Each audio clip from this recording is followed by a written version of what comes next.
Je laisse la parole maintenant à Laurence Lyonnais, qui est agent de développement à la communauté de communes du plateau de Fran et Val de Drujon. Tu gères?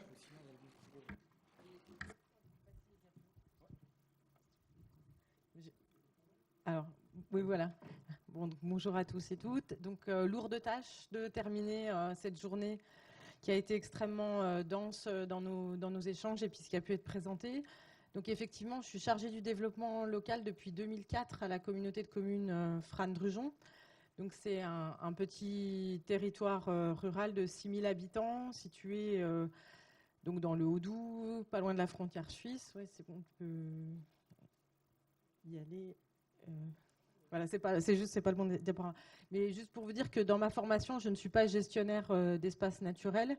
Je suis agent de développement, c'est-à-dire que je prends un territoire dans sa globalité, dans ses dimensions sociales, économiques, la communauté sociale, la communauté politique, le tourisme, la culture, la jeunesse et les espaces naturels. Donc là, c'était la découverte en arrivant sur Fran-Drujon et comment, quelque part, on fait un projet de territoire et du développement à partir de cette richesse naturelle.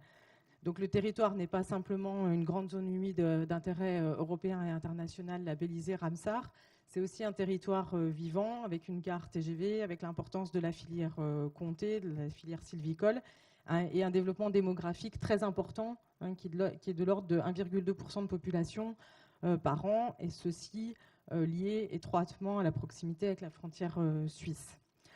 Donc, le choix qui a été fait au niveau politique, hein, par la communauté de communes à partir de 2004, ça a été d'asseoir un schéma de développement touristique à partir des richesses naturelles du territoire. Et donc ce schéma s'appelle le schéma pour l'ouverture au public.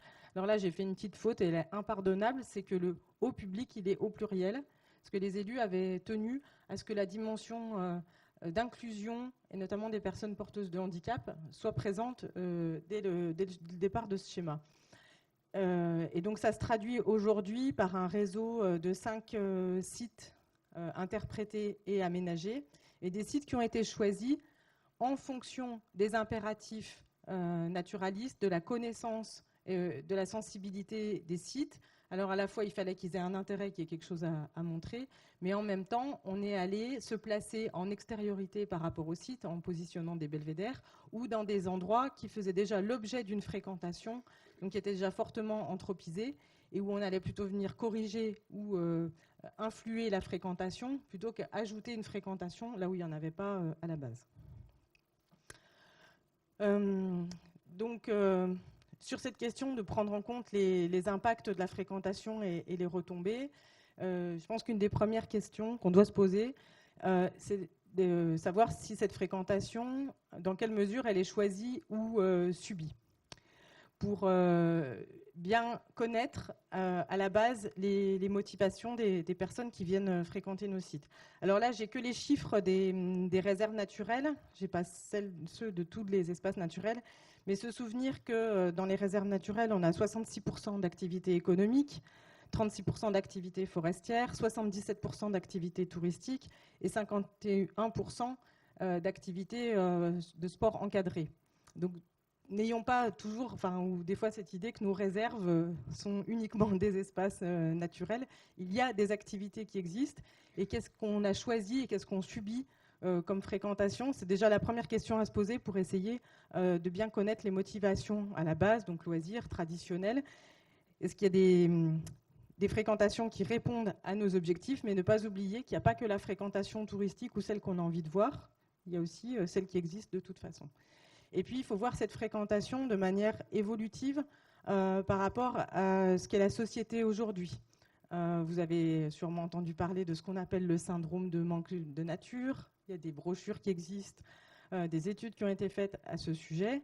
Et donc, ça nous amène aussi à interroger les représentations d'usage, hein, de la fréquentation, qui peuvent être divergentes, différentes de celles que nous avons en tant que responsables des sites, mais qui ont aussi leur légitimité.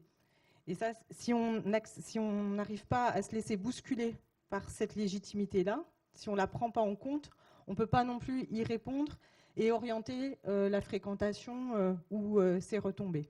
Donc il faut prendre du recul par rapport à nos propres jugements, d'une part, et puis aussi être en capacité d'imaginer quelles sont les compensations de fréquentation qu'il faut trouver pour le public qui serait privé de la fréquentation qu'il avait et des bénéfices qu'il avait de cette fréquentation.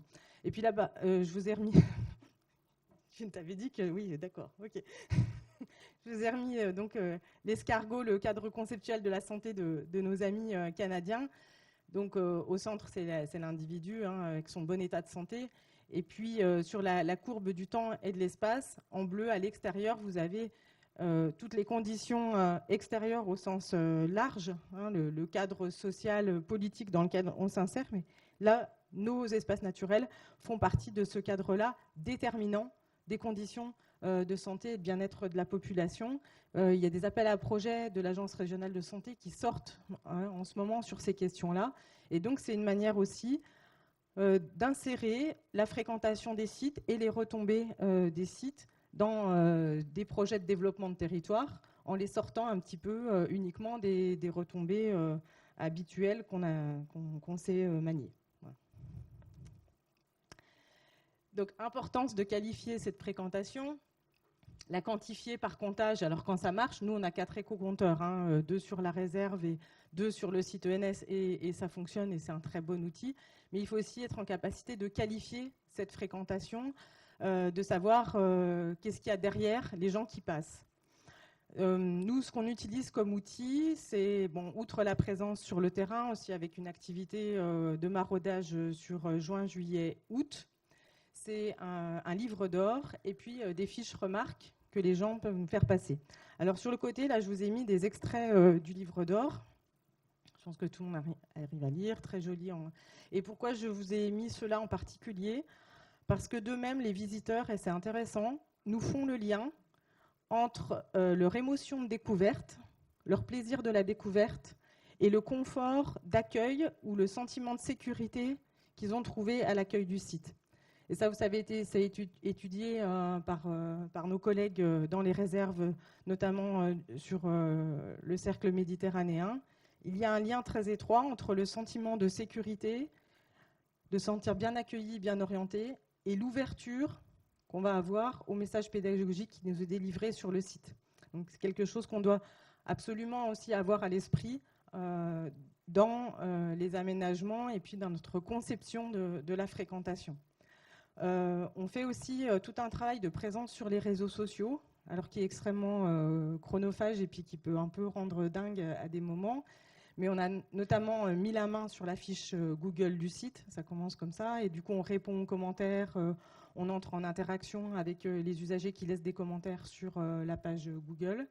Et puis on fait aussi ce travail-là sur les forums Facebook, et puis sur les forums d'utilisateurs moins connus ou moins désirés, type géocaching, voilà, sur des usages qu'on connaît moins. Donc on rentre en contact avec les gens, et en général quand on leur explique, on arrive à faire déplacer des caches ou ce genre de choses.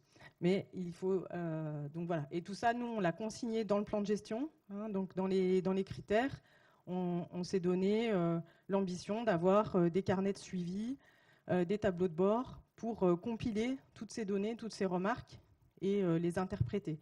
Mais ça nécessite aussi, dans la culture des agents qui travaillent sur le site, et dans la culture des agents d'accueil, d'intégrer ça. Je n'ai pas juste discuté avec quelqu'un, j'ai recueilli de la donnée qui va me servir dans une typologie de qui sont les gens qui viennent fréquenter le site, qu'est-ce qu'ils y recherchent, et comment on peut soit compenser ce qu'on ne peut pas leur donner pour des raisons réglementaires ou pratiques, et comment voilà, on peut leur proposer autre chose ou leur expliquer ce qui peut être fait ou pas.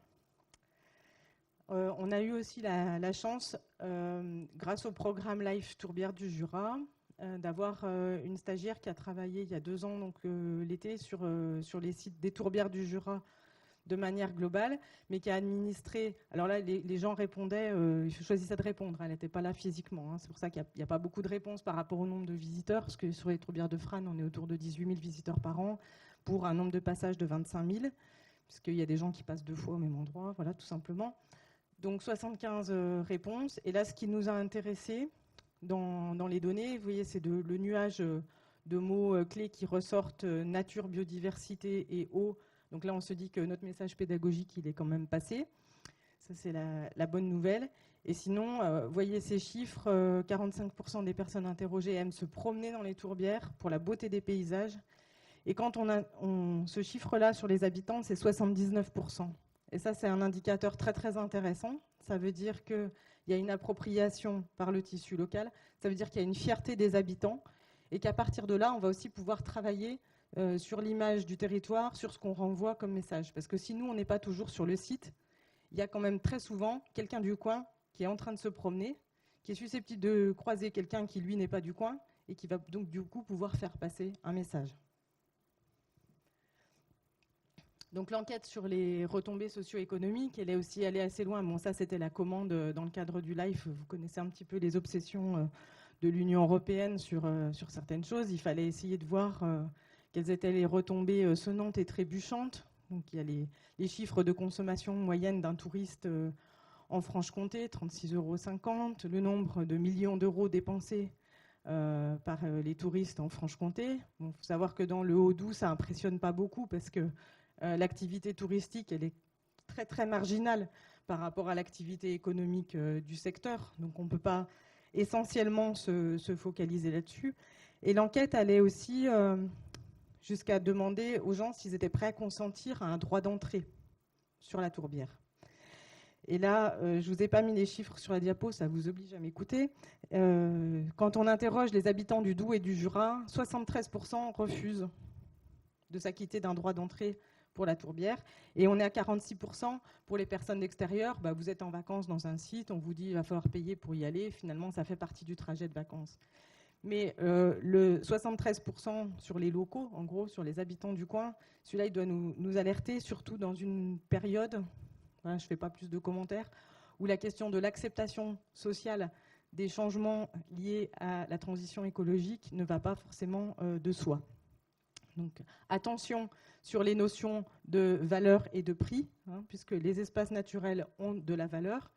Ça ne veut pas forcément dire que ça se traduit par un prix dans l'économie marchande telle qu'on le connaît. Et dans ces notions de valeur, donc, je vous invite à réfléchir aux retombées, tel qu'on aime bien dire, et il faut qu'il y ait des retombées. En quoi il y a des retombées? Il y a des retombées socio-économiques qui sont l'image positive du territoire, donc qui vont participer à sa renommée et son attractivité. Il y a les compétences, dans la plus-value intellectuelle et technique, parce que qui dit fréquentation dit gestion. Difficile qu'il y ait une fréquentation et qu'il y ait des sites ouverts au public si derrière il n'y a pas de la gestion. Et ça, c'est de la plus-value intellectuelle, technique et des compétences.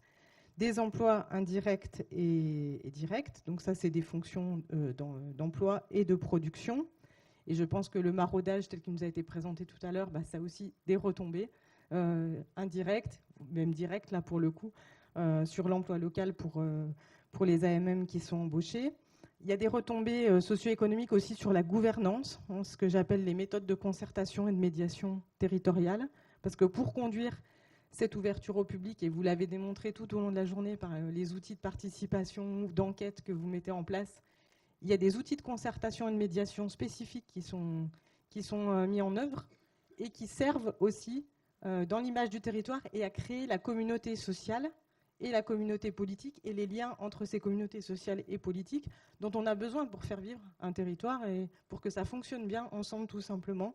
Donc on concourt à ça dans la gestion des espaces naturels et puis dans leur ouverture au public.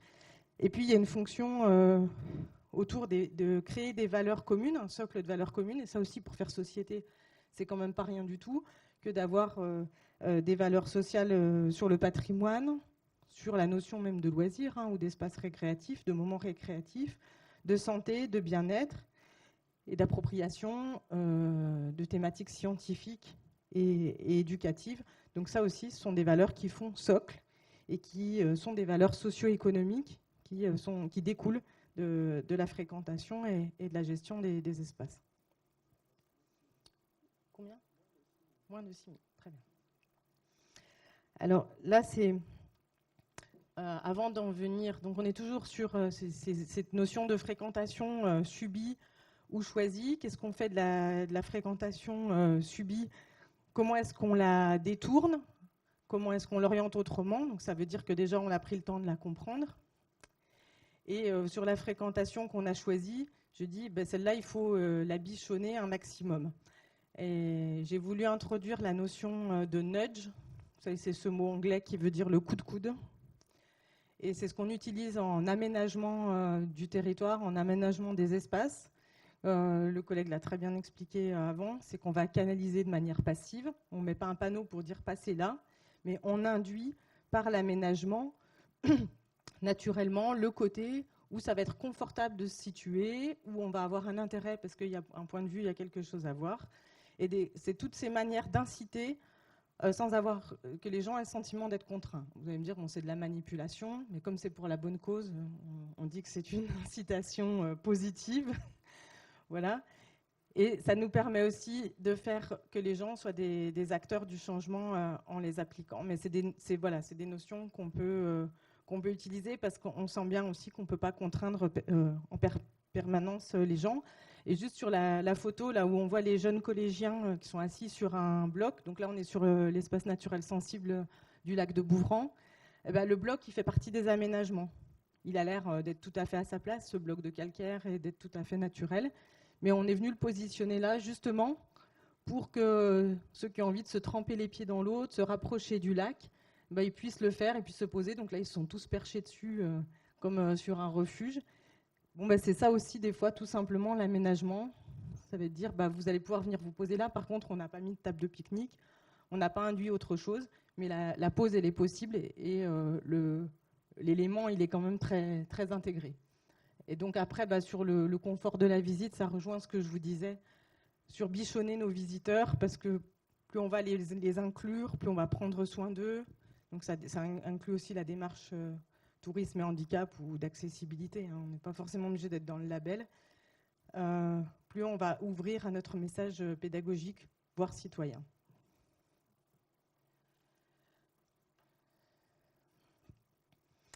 Alors là, qu'est-ce que je voulais dire ? Oui, alors l'évaluation, oui, quand on vous dit à quoi ça sert la fréquentation, qu'est-ce que ça nous a rapporté pour le territoire ? Si on suit les prescriptions de la Société nationale d'évaluation, il n'y a pas d'évaluation objective qui est possible si on n'a pas établi auparavant des critères. Donc vous avez la possibilité, à travers votre projet de territoire ou le plan de gestion que vous vous êtes donné, d'établir vos critères pour évaluer les retombées de la fréquentation.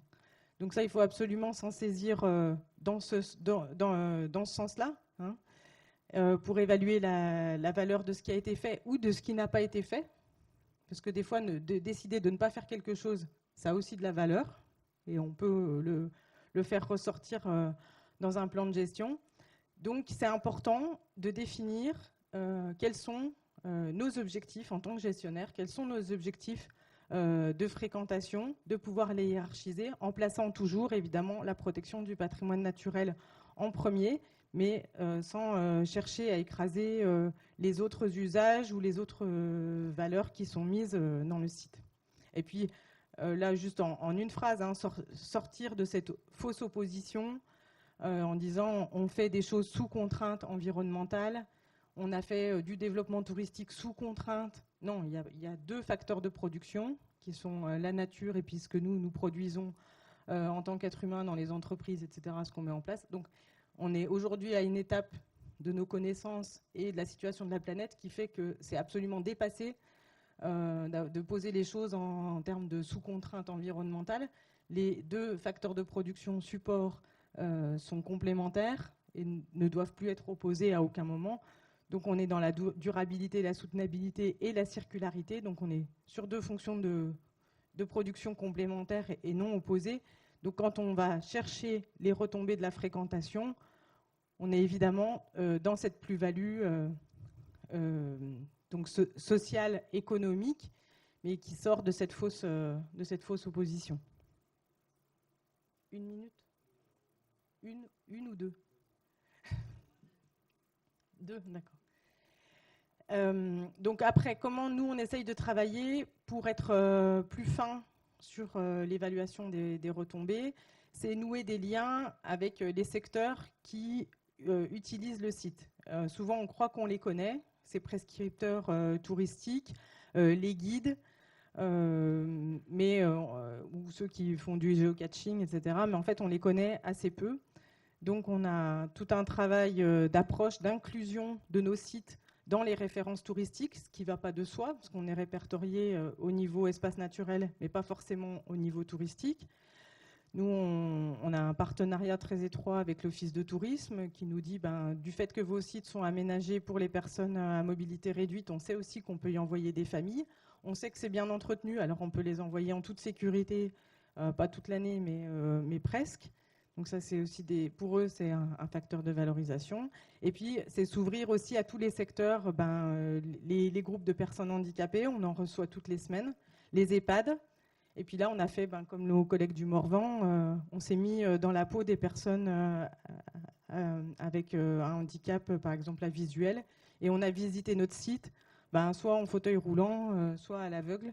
Et on le voit tout à fait autrement. Donc élargir cette carte des partenariats et voir d'autres formes de retombées que celles auxquelles on penserait tout de suite, immédiatement, et pouvoir le fixer avec des chiffres. Nous, on demande régulièrement, donc on est dans une démarche de labellisation des guides privés qui viennent sur le site, et on leur demande régulièrement aussi des chiffres du nombre de groupes qu'ils ont accueillis, etc. en dehors de nous. Bon, là, je passe assez vite parce que c'est des choses que vous connaissez tous par cœur. Recenser les entreprises, valoriser les savoir-faire de ceux qui travaillent sur nos sites. Je pense que tout le monde fait ça. Encore faut-il essayer de le consigner dans nos critères, quelque part dans un carnet de bord pour que ça puisse ressortir au moment des bilans. Et j'insiste vraiment sur ouvrir ce champ des retombées. Il y a l'expertise que nous on apporte, il y a les entreprises qui développent des savoir-faire particuliers en lien avec leur intervention sur l'espace naturel. Il y a toutes les valeurs paysagères et les aménités. Il y a aussi des valeurs qui sont véhiculées par la gestion de la réserve, qui vont tourner autour des circuits courts, du biomimétisme, de l'économie circulaire, de l'autonomie. Tout ça, c'est des valeurs dont les territoires vont avoir besoin dans les temps qui viennent pour trouver des manières d'être résilients par rapport notamment au changement climatique et aux autres évolutions auxquelles ils ont à faire face. Donc, c'est des valeurs qui sont mises en œuvre dans les réserves, qui sont mises en œuvre dans l'ouverture au public, dont les territoires vont avoir besoin. Il faut s'ouvrir à ces retombées-là aussi. Et là, de ne pas minimiser et savoir valoriser le vecteur de bonne image du territoire, de bonne réputation du territoire à laquelle l'espace naturel et donc son ouverture au public et sa fréquentation concourent. Et là encore, on en revient à notre livre d'or. Je peux vous dire que les élus, quand ils lisent « Bravo, des fonds publics bien orientés pour le bien-être collectif », ils sont contents. Et on n'a pas dicté la phrase. Les gens, ils l'ont écrit tout seuls sur le livre d'or. Il y a tout un tas de territoires pour lesquels opérer un retournement d'image, un retournement de réputation est un facteur de développement. Vous avez des exemples sur les houillères du Nord, etc. Mais c'est fondamental que les habitants et les habitantes du territoire se sentent fiers de l'espace qu'ils occupent et voient ce qu'ils ont à en tirer comme valeur. C'est un facteur d'attractivité. Et donc ça, il faut en être convaincu. Et je pense qu'on a une carte importante à jouer dans les espaces naturels par rapport à ça. Et plus le territoire va être convaincu qu'il est accueillant et qu'il y a une fierté d'être dans ce territoire, plus il va être de fait accueillant et attractif. Voilà, donc je remets là, la proximité des ressources naturelles accessibles, ça fait partie des mesures de l'attractivité. Quand on mesure l'attractivité d'un territoire, il y a la desserte économique, le haut débit, les infrastructures, il y a la présence de la main-d'œuvre qualifiée, il y a la proximité de ressources naturelles accessibles de bonne qualité. Aujourd'hui, même les agences immobilières s'aventurent à chiffrer à plus 5 ou plus 7% la valeur d'un bien immobilier parce qu'il est situé dans un paysage ou dans un environnement agréable et favorable. Voilà. Et donc, pour conclure, c'est vous inviter à faire rentrer les espaces naturels et leur fréquentation dans le kaléidoscope territorial, c'est-à-dire qu'on a le même outil, mais qu'on le fait tourner avec un point de vue différent. Et ça, donc, de le faire rentrer dans toutes les politiques de planification et de développement, que ce soit sur les méthodes de gouvernance, activité, tourisme, santé, bien-être, inclusion sociale, réputation, fabrication d'une identité territoriale dans un lien spatial et temporel. Et puis, je termine, vraiment, c'est promis cette fois. Et j'inclus la question des mobilités parce que ça devient effectivement un enjeu très important. Et là aussi, l'accès aux réserves naturelles ou aux espaces naturels peut être un vecteur de modèle par rapport à ces enjeux de déplacement. Nous, je vous ai mis la fiche du rallye découverte là, des liaisons douces. Donc, comment on fait le tour des sites naturels ou des sites interprétés aménagés sans prendre sa voiture. En gros, c'est un peu l'objectif qu'on s'est donné.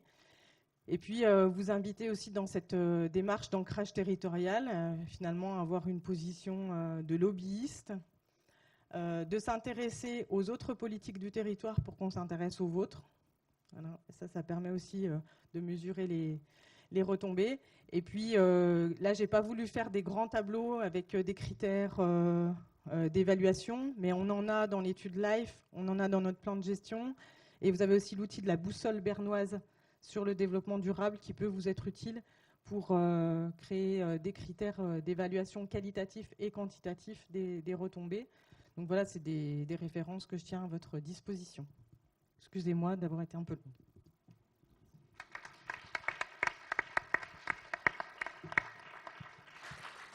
Merci beaucoup, Laurence.